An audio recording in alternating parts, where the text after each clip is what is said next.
السلام عليكم، ازيكم عاملين ايه؟ معلش اتأخرت عليكم.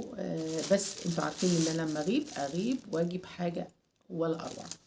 كل الناس اللي سألتني على الصمغ العربي، ده شكل الصمغ العربي، تمام. مر البطارخ ده شكل مر البطارخ، تمام. لبن الذكر طبعا انتوا عارفينه، بس انا جايبه منه حبه صغيرين اهم. بصوا كده، ده لبن الذكر، تمام كده. الوصفه اللي هقول لك عليها النهارده ممكن تكون اقوى وصفه ممكن تعمليها في حياتك. وصفه حرفيا بديل للبوتوكس وبديل للخيوط وبديل للشد. عايزه اقول لك كل ما استخدمتيها بدري كل ما كانت النتيجه احلى واروع، والبشره اتشبعت بيها وبقت بصوا بقى، بشره زي ما بيقولوا كده متينه، مش عرضه لاي ترهلات ولا تجاعيد ولا اي حاجه. امتى احس ان الكولاجين قل في بشرتي واحس ان انا محتاجه اعمل حاجه في بشرتي؟ لما كل يوم ابص في المرايه والاقي نفسي برفع الحته دي كده، بصوا كده اهي، تمام. ده ابتدي احس ان انا محتاجه كولاجين ومحتاجه ان انا اخد خطوه اشوف ايه اللي هعمل بيه او ايه اللي هصلح بيه بشرتي، تمام كده. الوصفه اللي هقولها لك النهارده مفروض انها مش عايزه اقول لك خلاصه ومستخلص كل حاجه تقريبا، بجد. طيب، ده الخليط اللي احنا عملناه. دي معلقه مر بطارخ على معلقه كبيره هرميه، معلقه مر بطارخ على معلقه صمغ عربي على معلقه لبن دكر في نص كوبايه ميه. انا نقعتهم لمده 3 ليالي، 3 ليالي على ما دامت، لان مر البطارخ بيسمغ اكتر كمان وبيبقى زي البودر كده وبيمسك في لبن الدكر. وبعدين جبتهم وصفتهم واستخلصتهم. عايزه اقول لك ان ده كله غذائي، ممكن طعمه مر قوي، بس عايزه اقول لكم ان ده بيستخدموه في الجيم علشان تقليل حجم المعده، وحلو جدا جدا جدا. انا عملت لك كده عشان اكد لك ان انا بستصيغ الحاجات الحاميه والغضه والمره بصراحه. فالبان الوصفه دي حلوه حلوه حلوه.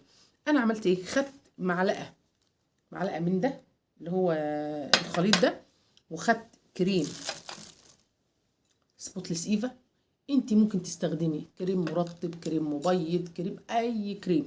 خدت معلقه منه اهو، بصوا الطبق، وخدت معلقه من الكريم وخلطتهم. عايزه اقول لك ان انت ممكن تعملي احلى علبه كريم في حياتك، دي ممكن تكون احلى فلوس ممكن تدفعيها في حياتك، بجد بجد. وسيبيه على قد ما تقدري، على قد ما تقدري. انا بقول لك حطي مرطب ليه او اي حاجه مبيضه عشان تحسي بالفرق. عايزه اقول لك ان انت لو استخدمتيه لوحده حلو جدا جدا جدا، وسيبيه لما ينشف وبعدين تزيليه بميه دافيه وبعدين ترطبي كويس جدا جدا.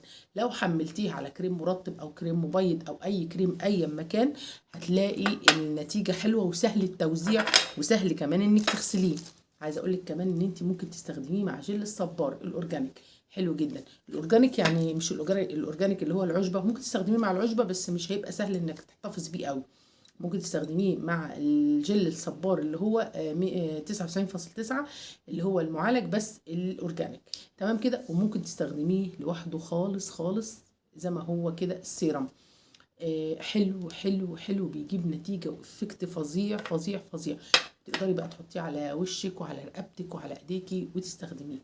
ممكن تستخدميه كل يوم، مفيش منه اي ضرر. ممكن تستخدميه مرتين في الاسبوع على حسب حالة بشرتك، ممكن تستخدميه مرة في الاسبوع. انا بقولك استخدمي في الاول، اول اسبوع كل يوم اعملي علبة تكفيكي 7 ايام، واستخدميه اول 7 ايام وقولي لي ايه رايك. والله والله والله انا من اول استخدام ارتحت نفسيا، حسيت ان بشرتي اتشبعت بيه، وخصوصا ان انا عامله مستخلص جامد. مش عايزه اقول، انا بقول لك معلقه ومعلقه ومعلقه، والله انا حاطه اكتر. انا حاطه كتلتين كبار من الصمغ العربي اكبر من دي بكتير، حاطه كتلتين اكبر من دي باكبر بكتير كمان، وحاطه حته قد دي مر بطارخ، وحاطه معلقتين لبان دكر. عاملاه مستخلص ماده صمغيه ولا اروع. لو وريتك اللي انا صفيته وطلعته منه حاجه مش عايزه اقول لك.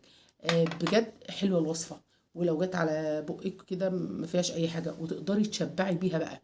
لو انت هتستخدميه لوحده وتقدري تشبعي بيها الاجزاء اللي في بشرتك في اتجاه واحد كده كده كده، كانك بصي تشبعيها بقى وتسيبيها لفوق.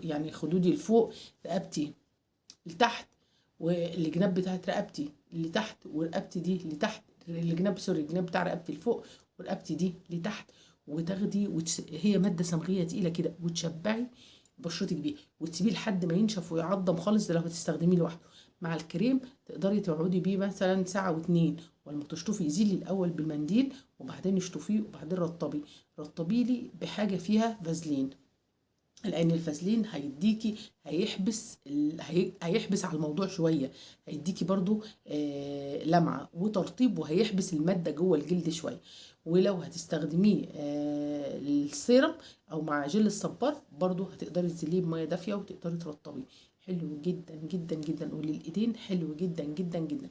عايزه اقولك ان انا كمان جبت ترند الكريم بديل الكريمات الكوري الجل، وهعملك عليه الفيديو بكره. وعايزه اقول لك ان انا نقع صمغ عربي وهعمل لك عليه احلى فيديو. وبكره بامر الله هجيب لك احلى كريم بكبسولات الاوميجا 3، هيخلي بشرتك بصي ولا اروع. هتستعجبي انا هحمله على ايه، هيبقى بياض ونضاره وشد وكل حاجه. يا رب اكون جاوبت جزء من الاسئله، ويا رب تكونوا استفدتوا. وشكرا، وطبعي واعملي سبسكرايب للقناه ضروري ضروري ضروري علشان تشوفي كل الفيديوهات الجايه. والسلام عليكم ورحمه الله وبركاته.